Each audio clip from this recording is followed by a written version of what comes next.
Bharatiya Janata party का मतलब भारतीय झुट्टा पार्टी। अगर नेताओं को, राजनेताओं को मुफ्त में इलाज मिल जाता है, पानी मिल जाता है, बिजली मिल जाती है, तो जिस जनता से हमारा देश चल रहा है, जिसके पैसों से हमारा देश चल रहा है, सरकार चल रही है, तो उनको क्यों नहीं मिलनी चाहिए? पॉलिटिकोस में आपका बहुत बहुत स्वागत है। मैं हूं आपके साथ ईशांक दीक्षित। दिल्ली चुनाव की अगर बात कही जाए तो 5 फरवरी से शुरू होगा, 8 फरवरी को परिणाम आएगा। लेकिन अगर बात करें तो वहाँ देखा जा सकता है इस बार फ्री की जो रेवड़ियाँ हैं बहुत बढ़ती नज़र आ रही हैं। किसी भी पार्टी को आप ले लीजिए, लगातार आप खबर देख लीजिए तो फ्री की जो रेवड़ियाँ हैं लगातार बढ़ती नज़र आ रही हैं।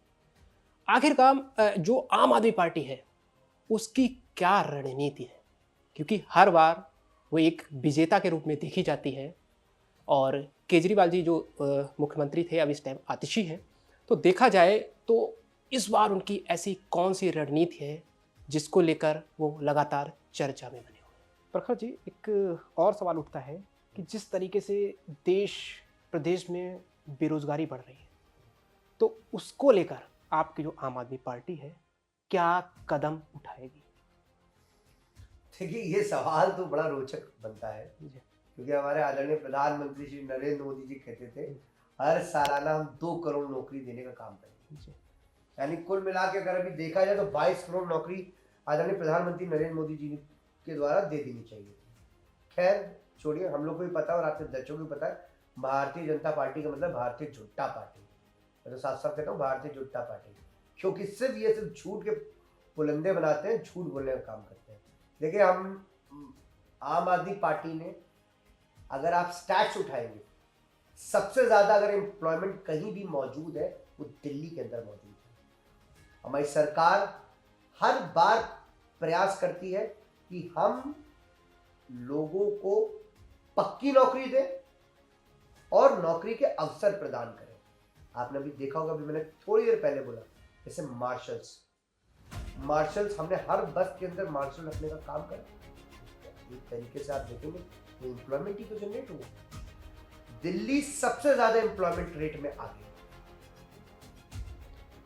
बात कही जाए तो एक सवाल और मन में उठा इस बात को लेकर कि लेकिन इस बात का जवाब मुझे सटीक चाहिए। आम आदमी पार्टी के द्वारा किए गए कामों का आकलन आप कैसे करते हैं? देखिए, आपको मैं बताना चाहता हूँ, आज हम लोग एक पार्टी नहीं है, हम लोग एक परिवार है, परिवार। और ये परिवार दिन पर दिन बढ़ता चला जा रहा है। आपके दर्शकों को मैं बताना चाहता हूं कि हमारी 2 राज्यों में सरकार है।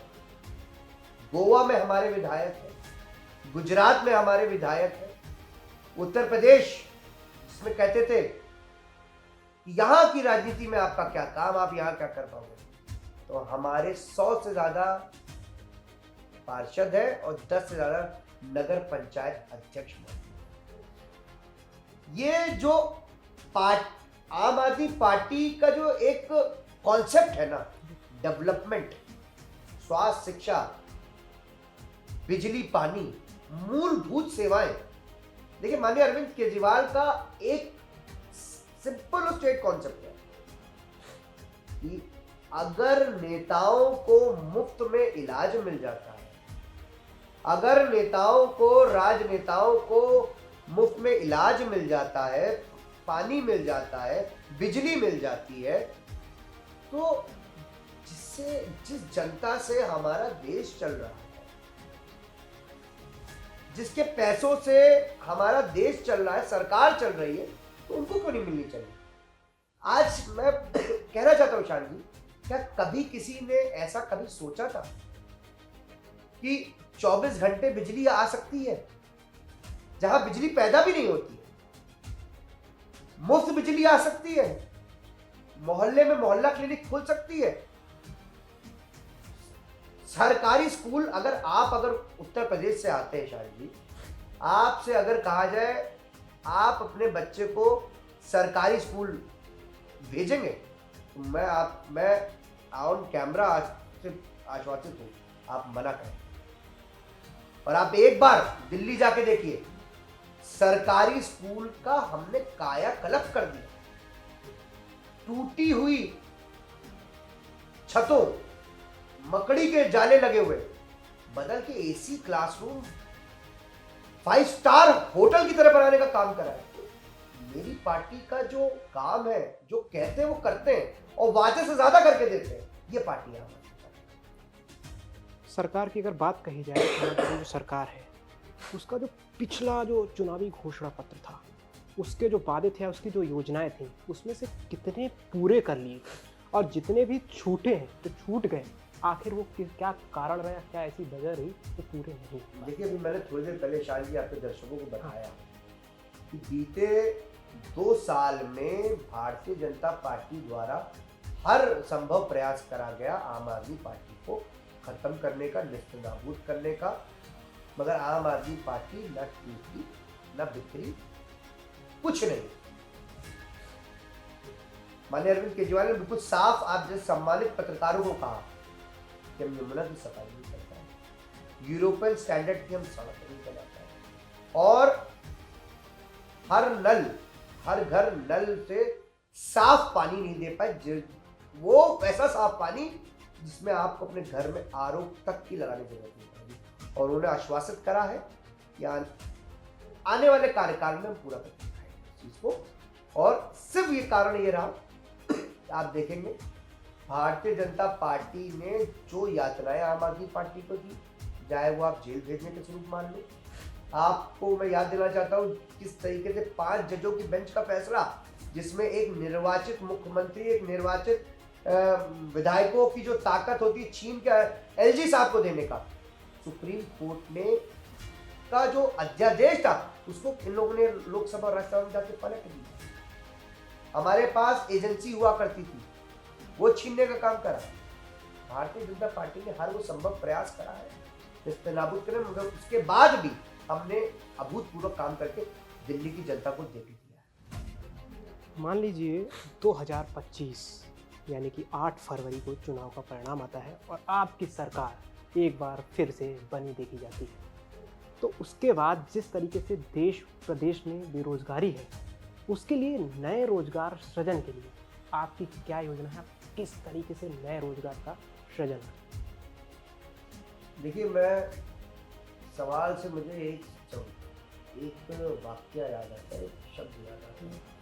बाबा साहब भीमराव अम्बेडकर जी ने कहा था, शिक्षा वो एक शेरनी का दूध है जो जितना पिएगा उतना खाएगा।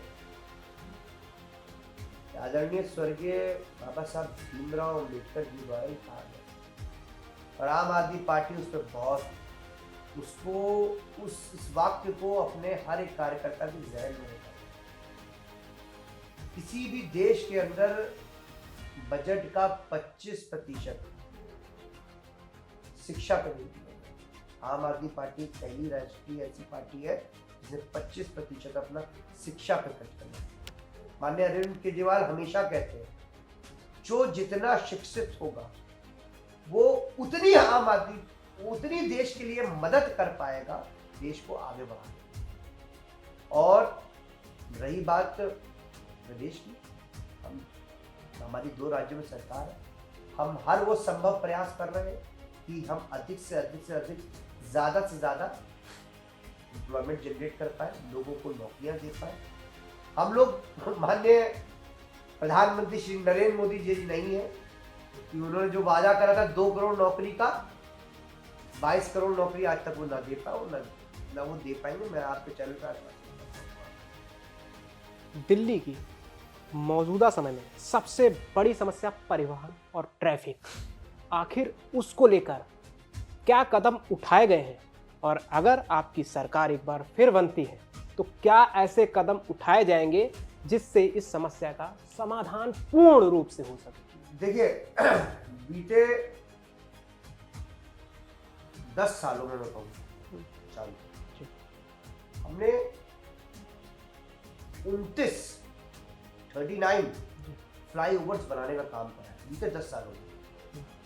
और आप अगर 1950 से देखेंगे 2015 के आसपास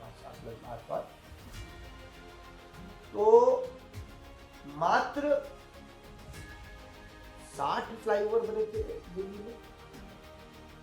तो जब हमने 10 साल में हम लगभग 40 फ्लाईओवर बना सकते हो, 60 फ्लाईओवर और अंडरपास हमारी कैबिनेट में पास भी हो चुका है, और 250 किलोमीटर से ज्यादा हमने मेट्रो का विस्तार कर दिया है।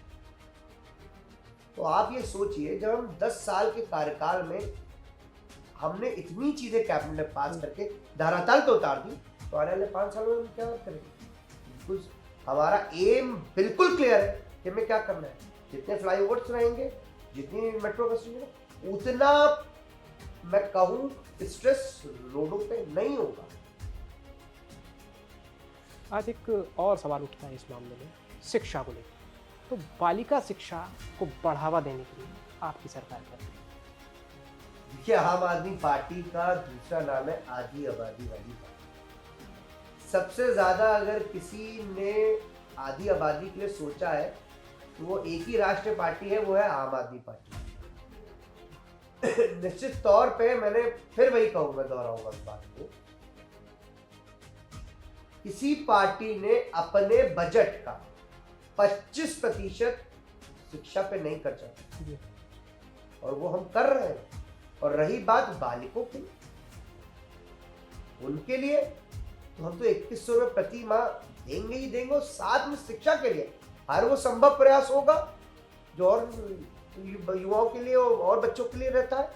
और अंबेडकर योजना के अनुसार जो बच्चा बाहर जाके पढ़ने जाएगा, उसको हमारी सरकार को पढ़ाने का काम करेगी।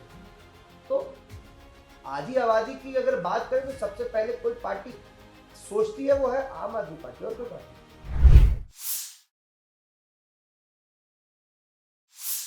Please subscribe to the channel and download the Politicos app from the links in the description.